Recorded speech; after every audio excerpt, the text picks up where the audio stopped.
இந்த வெங்கடாம்பேட்டை வேணுகோபால சுவாமி கோவில் எங்கு அமைஞ்சிருக்கு, எப்படி இந்த கோவிலுக்கு வரணும் அப்படின்றத பத்தி இதுக்கு முன்னாடி பகிர்ந்த வீடியோல பார்த்தோங்க. இந்த வீடியோல இந்த கோவிலுக்குள்ள எப்படி இருக்கு, இந்த கோவிலினுடைய சிறப்பு என்ன அப்படின்றத பத்திலாம் இந்த வீடியோல பார்க்கலாம்.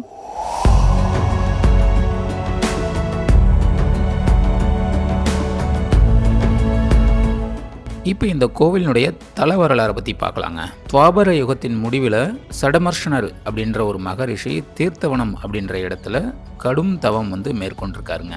இந்த முனிவரனுடைய கடும் தவத்தால ஸ்ரீமன் நாராயணன் தன் தேவி மகாலட்சுமியுடன் இந்த முனிவருக்கு காட்சி தந்து தவத்தின் நோக்கம் என்ன அப்படின்னு கேட்கும் பொழுது, அறத்திற்கும் தர்ம நெறிகளுக்கும் சோதனைகள் ஏற்படாமல் ஆதி மூலமாக தாங்களே காத்திருள்ள வேண்டும்னு எம்பெருமானின் திருவடிகளில பணிந்து கேட்டிருக்காரு அந்த சடமர்ஷன மகரிஷி. மேலும் துவாபர யுகத்தில் அவருக்கு அளித்த அந்த காட்சியை கலியுகத்திலும் பக்தர்கள் கண்டு ரசிக்கணும் அப்படின்ற எண்ணத்துல நின்ற அமர்ந்த பள்ளி கொண்ட திருக்கோலங்களில் எப்போதும் திருக்காட்சி தந்து பக்தர்களுக்கு நல்வழி காட்டியருள வேண்டும்னு அந்த மகரிஷி கேட்டதன் பேர்ல, அதுபோலவே இந்த கோவில்ல நின்ற கோலத்துல வேணுகோபாலனாகவும், அமர்ந்த திருக்கோலத்துல வைகுண்டவாச பெருமானாகவும், சயன திருக்கோலத்துல ஸ்ரீ அனந்த சயன ராமனாகவும் 3 நிலைகள்ல இந்த கோவில்ல காட்சி தராருங்க.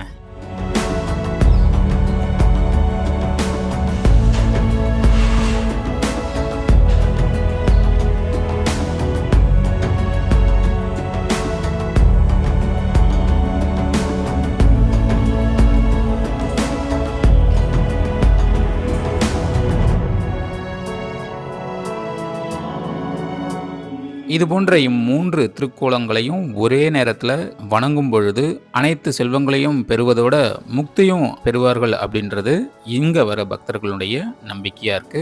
எம்பெருமான் இந்த கோவில்ல 3 குளத்துல காட்சி தர்றதே இந்த கோவிலினுடைய சிறப்பா பார்க்கப்படுதுங்க. இந்த கோயிலை பார்க்கணும்னு பல நாளாக ஆசையாக இருந்தது. ஒரு 10 வருஷத்துக்கு முன்னாடி நான் பார்த்தேன். ஆனால் அப்போ பார்த்ததுக்கும் இப்போ பார்க்குறதுக்கும் நிறைய வித்தியாசங்கள், வேறுபாடுகள் இருக்குது. ரொம்ப அழகாக கோவில் நேர்த்தியாக வண்ணங்கள்லாம் அடிக்கப்பட்டு ராஜகோபுரம் ரொம்ப அற்புதமாக காட்சி தருது.